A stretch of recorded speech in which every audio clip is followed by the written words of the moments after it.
All right, folks, I watched the world's most anticipated film of 2022, Avatar: The Way of the Water. Guys, the lead up for this movie was huge. Everyone was jizzing their pants to watch this movie. This movie was originally conceived in 2012. That's when James Cameron said he was going to make an Avatar 2. And we're getting it on the edge of 2023. It took nearly 12 years to make, or 13 since the original Avatar. And I've been watching a lot of behind the scenes shit about this movie because I find that interesting. I've been looking at all the technology James Cameron has been using. Apparently it wasn't technology that prevented this movie from getting made sooner. It was rather the script. That's right, James Cameron claims that it took so long to get the scripts of Avatar 2, 3, 4, and 5 down correctly, which is quite surprising. You would think it's the technology that he was waiting to catch up with. And James Cameron in an interview has been fucking big dick energy everywhere, just swinging his huge cock, slamming it on the fucking table, slamming it on the fucking chair, just fucking slapping his dick everywhere, which I've been enjoying quite a bit. There's one interview where he said, oh, you can go to the bathroom during Avatar 2, you're gonna come see it again. And there's that other interview where he's roasting Marvel movies. And then there's that other interview where he said Matt Damon can come for Avatar 3, but I'm not giving him 10%. Fuck that shit. He's just been having such a fun time promoting this movie. And a lot of people are claiming it's unprofessional and shit like that. I would actually disagree with that quite a bit. If I'm working on a project and it's being headed by James Cameron, I'd be really proud to be working with James Cameron if he's that confident. Contrast that with Taika Waititi, who made Thor: Love and Thunder recently, and there's that infamous interview where he's roasting the CG artist while pinching Tessa Thompson's ass.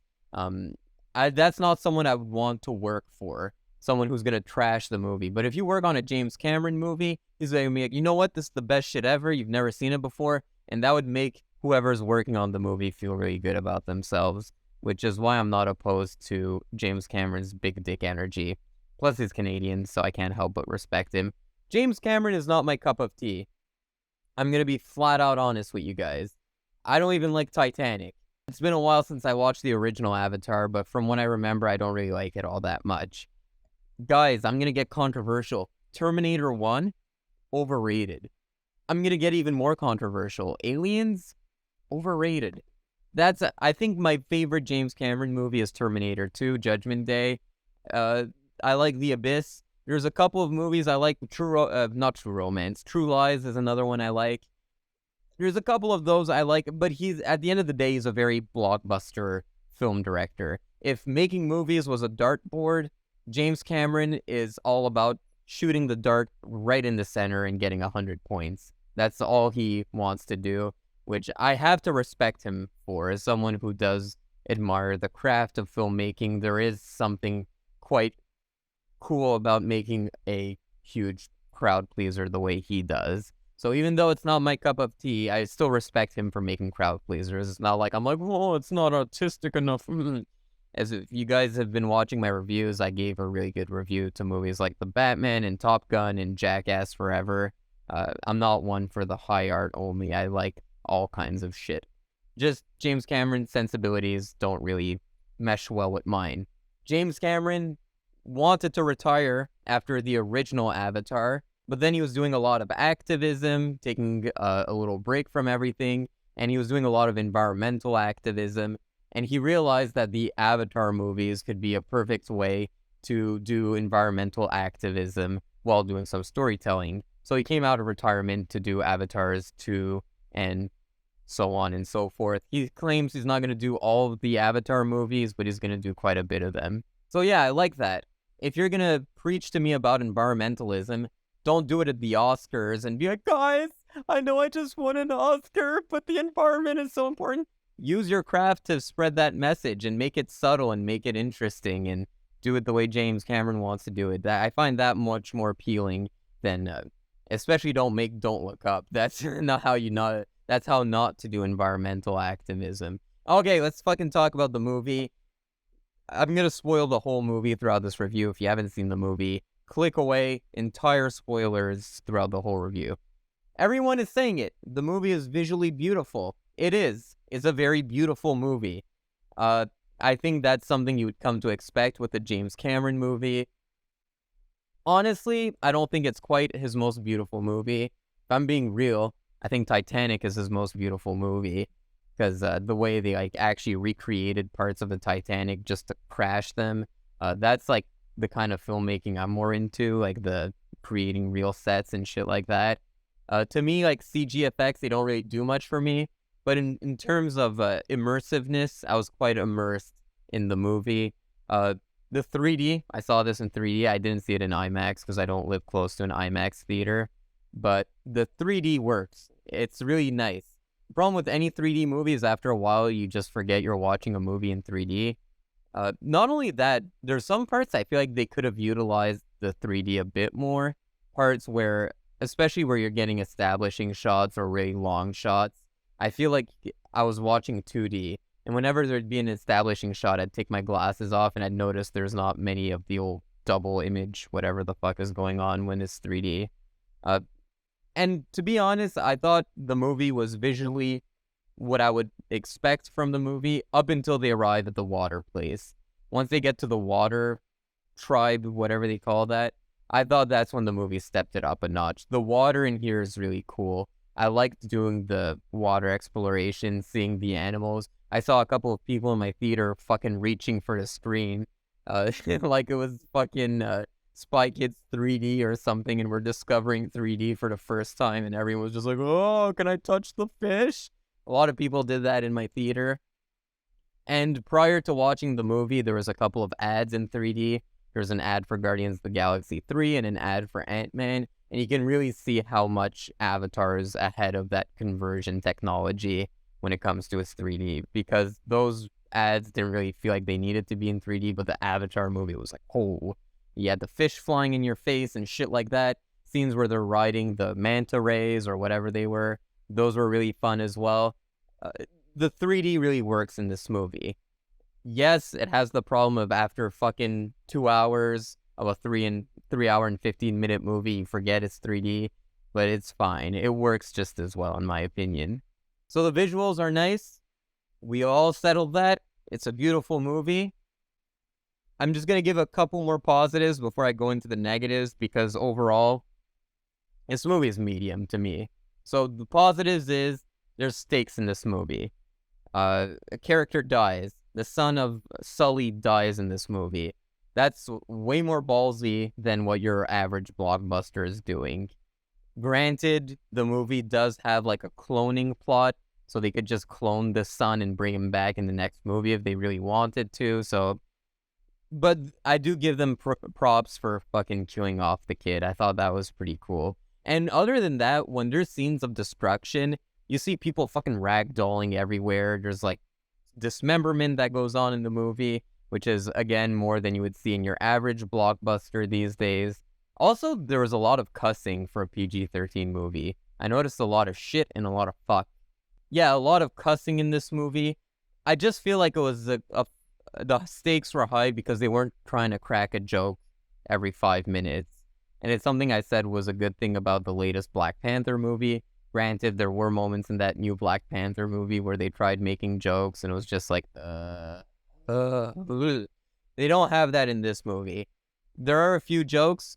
They kind of work, you know? They're not like ha-ha funny. They work all right. You know, James Cameron is a bit of a fucking cold person, so when he tries to make humor, it's like an AI trying to understand jokes. But other than that, it's good. And lastly, the one thing I did think this was better. I think this is a better movie than the original Avatar from what I remember, and because it has that emotional edge to it, because there's that theme of family and family sticks together, and you feel more emotion just through the connection of these characters. And when that character dies, you feel a bit of something.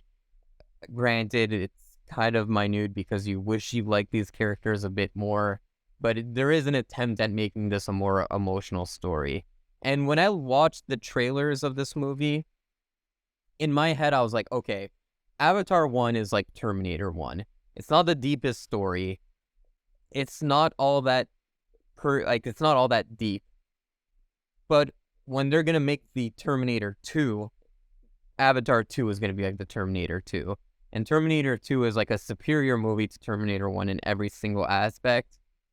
And I do think Avatar 2 is a bit better than Avatar 1, but it's not quite that big leap that Terminator 2 was to Terminator 1, which I thought that was disappointing. But overall, I think this is a better movie than Avatar 1, just because of that emotion. All right, I'm just going to jump into the negatives. First negative, everything to do with the characters is... the characters in this are farts. First of all, off the top of my head, I can even tell you how many kids that Sully has in this movie. That's how forgettable the kids are. What, he had 5 kids or something? 4 kids? 3 kids? I don't know. I can even tell you. I know one of the kids was Sigourney Weaver, and it was extremely distracting how they kind of create a hackneyed plot to bring back Sigourney Weaver and the bad guy. They put their fucking memories in a USB stick, and then they put it in an avatar. Even though it wasn't set up in the first movie that you can do that, but yeah, sure, whatever. That was stupid. And then it was just distracting. She's like a teenager, but she sounds like Sigourney Weaver, who's like a 70-year-old woman who smokes a pack a day. It kind of was distracting. It didn't work for me. It just felt like a reason to bring back Sigourney Weaver. You didn't really need her back. I think she was one of the more memorable characters from the first movie just because it's Sigourney Weaver. But it's not like everyone was clamoring to bring back Sigourney Weaver. And it's definitely not like people were clamoring to bring back the bad guy. The bad guy of the first movie was the biggest meme. And I actually remember like hearing an article like way back when, maybe like around 2015, that Arnold Schwarzenegger was going to be the bad guy of this movie. And instead they just brought back, what's that actor's name? Something Lang? Artie Lang from the Howard Stern show? I don't know. Stephen Lang, there we go. Yeah. So the cloning plot to bring back characters we're not really attached to kind of felt unnecessary to me. Here's the other problem I have with the characters is that James Cameron is going about talking about how this technology, when it comes to facial performance capture, is the best there's ever been. And perhaps I'm not the biggest nerd when it comes to technology. Maybe this is the best technology to capture people's performances and emotions. The problem is that everyone here is cartoony. And if you're going to have everyone act like a cartoon character, why have that very high, advanced, expensive technology for facial capture? I kept thinking of the Planet of the Apes movies, where Caesar has a very good performance in those movies, and it's a very muted performance, and there's a lot of subtleties in Andy Serkis's performance. And perhaps the technology is better in Avatar: Way of Water compared to the later Planet of the Apes movies. Maybe. But it's all about the performance at the end of the day. And these people, they're acting like cartoons, and to me, it's like, what's the point of even having that facial capture that's so accurate if your characters are going to act like cartoon characters? Prior to this movie's release, James Cameron was ranting about Thanos, and you're like, oh, you thought Thanos looked good? Wait till you see this. But there's never that moment where, like, there's that moment in Avengers Infinity War where Thanos throws Gamora off the cliff, and he's, like, crying, and you really see the pain in his eyes. And I never had that moment with the Na'vi or any of the characters in this movie where I just felt like, oh, fuck, this guy is damaged. There's not enough subtleties in the performance to warrant the technology that Cameron is using. Honestly, the best character in this movie is a fucking whale. Let that sink in. The whale is the best performance of this movie. And all he does is act with one eye. We see he has 2 eyes on one side of his head. But those 2 eyes do more acting than any of the human characters in this. And he's like the only character with an arc as well, with a badass arc. The guy has no fin, and then he seeks vengeance on the scientist who took his fin away, and then he like straps his arm and cuts it off with a chain. That was fucking badass. My favorite character in the movie was a fucking whale who couldn't talk. And you have a bunch of new characters in here as well that aren't given much to do. Not only the children of Sully, but they have like Tony Soprano's wife in this movie, and they just forget about her halfway through the movie. And I'm like, why? And then they have Jermaine Clement from Flight of the Conchords, which, Jermaine Clement was also in Moana. I think the only criteria he has for picking roles is there water in this movie? And but he had nothing to do. He was boring as well. He wasn't even funny. And I think he was trying to do an American accent, but he's Jermaine Clement from Flight of the Conchords. Just have him be a New Zealander. Why hire Jermaine Clement and then tell him to be American? What's the point? I don't get it. Also, I feel like Zoe Saldana had nothing to do in this movie. She was such an integral character to the first movie, and the only character development they give her is that when her son dies, she becomes like a crazy bitch and starts going apeshit on people, which was pretty cool to watch. But yeah, other than that, she didn't do much throughout this movie. I will say, though, I felt a lot more for the main character in this movie compared to the first movie. Again, because he's a father and he's trying to keep his family together, I felt like there was more of a sentimental attachment there compared to the first movie. The dialogue in here is ass. Pure asshole. I wrote down a few lines I thought were bad. So here's one line. These are all kind of paraphrased because I don't have the best memory, but here are some of the lines I remember thinking were particularly stupid. So the girl goes in a plant, puts her hair like in a plant or something, and then she like starts spazzing out. And then the doctor says she had an epileptic seizure of the prefrontal. It causes religious-like episodes. The prefrontal. The prefrontal what? And what kind of epileptic seizure makes you like religious all of a sudden? There's one part where the bad guy says, "Let's go make some money." That's the kind of subtlety I like in my Avatar movies. That's like Darren Aronofsky levels of subtlety. Oh man, I'm making a movie about a fat guy. Let's call it The Whale. And then the other line I thought was pretty cringe was the bad guy calls the daughter of Sully a buttercup, and she calls him a pervert. I didn't know there was a sexual implication involving the word buttercup. Please comment below. Is buttercup like code for pussy or something? Like, I don't get it. Overall, here's my big problem with the movie. I'm gonna get down to it. Here's the biggest problem with the movie. There's no hair sex. No, I'm kidding. That's not the biggest problem with the movie. The biggest problem with the movie is a problem I call the Hacksaw Ridge problem. Let me explain what the Hacksaw Ridge problem is. If you guys remember the movie Hacksaw Ridge by director Mel Gibson, famous anti-Semitic director Mel Gibson, Hacksaw Ridge is a movie about pacifism. And then the ending is just a fucking huge gore fest, which I like my gory movies. I like my Kill Bills. I like my trauma movies. I like my movies bloody, don't get me wrong.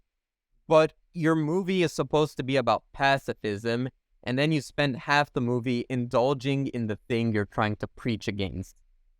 Your movie is about how violence is bad, and then you indulge in a bunch of violence at the end. It makes you look like a bit of a hypocrite during your own movie. Avatar: The Way of the Water has the Hacksaw Ridge problem. It's a movie about how important the environment is, and how it's important to take care of the environment, and then you spend the last half of the movie fucking destroying shit, causing fires, giant combustion clouds, lots of destruction, and fucking Na'vi using machine guns. You spend half of the movie trying to tell me that the environment is important, and you're trying to glamorize the lifestyle that is more in touch with the environment, using bows and arrows instead of machine guns and avoiding human technology, and then at the end you indulge in that shit. It was really annoying to me. And it's something I've always had a problem with James Cameron. Even look at a movie like Aliens. It's like, oh, let's just make Alien again, but give everyone machine guns and it'll be cooler. It feels very infantile and immature. There's one moment in the final climax where Sigourney Weaver's character uses like a fucking sea sponge or whatever it was to suffocate one of the bad guys. I wanted more shit like that. Just be in touch with the environment and then use the environment at the end to win the day. But instead, you get a big bombastic James Cameron ending with machine guns and flying and helicopters and combustion clouds. Like, why have a movie about environmentalism if you're going to indulge in so much destruction?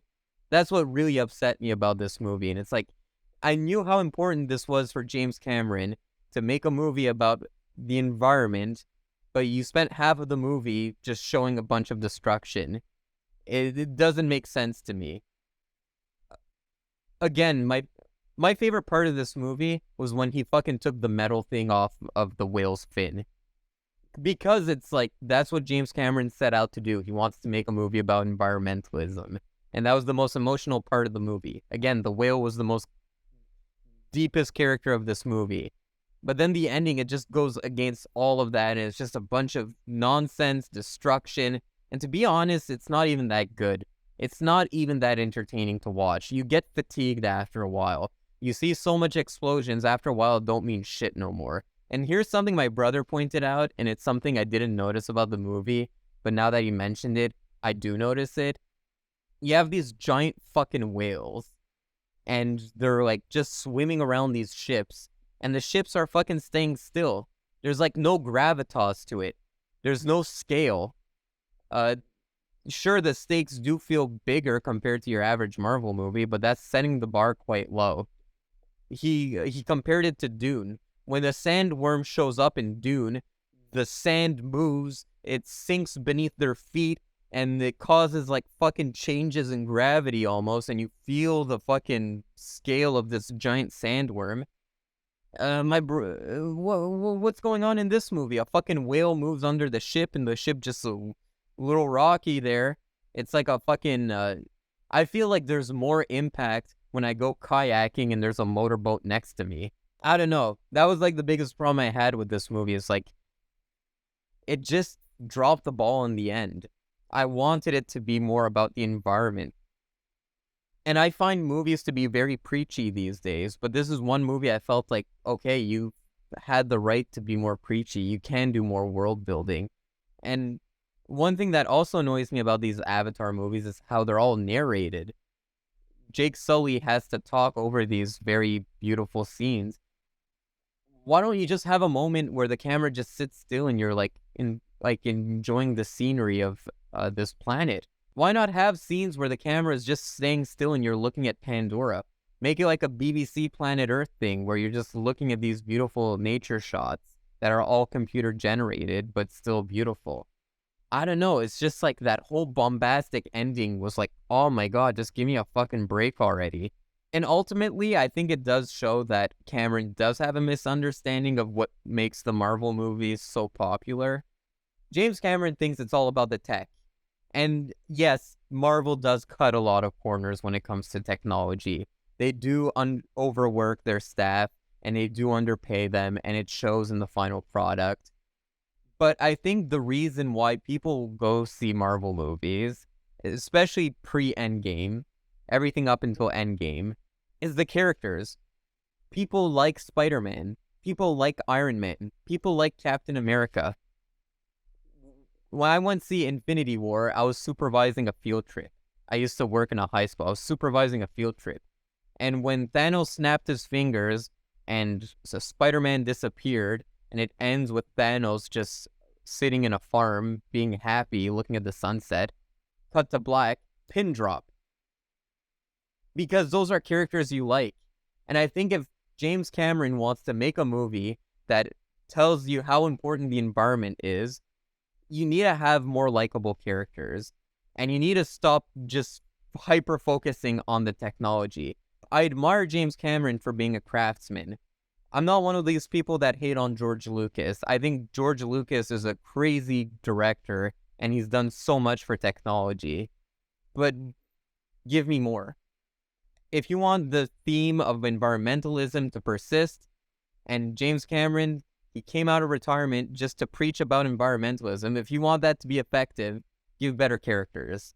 And stop fucking just worrying about the action and the explosions. That's secondary. You'll get the message across much more easily if you focus on the characters and if you focus on the explosions. Those are my thoughts on Avatar. I don't think it's a terrible movie. People are going to go watch it. They're going to like it. It is what it is. I just wanted a bit more. I wanted this to be Terminator 2 Judgment Day. I wanted this to be a huge step up over the original, and it wasn't quite that. It was quite a forgettable movie. I don't regret watching it, but I'll never watch it again. That's all, folks. I'll see you around. Happy holidays.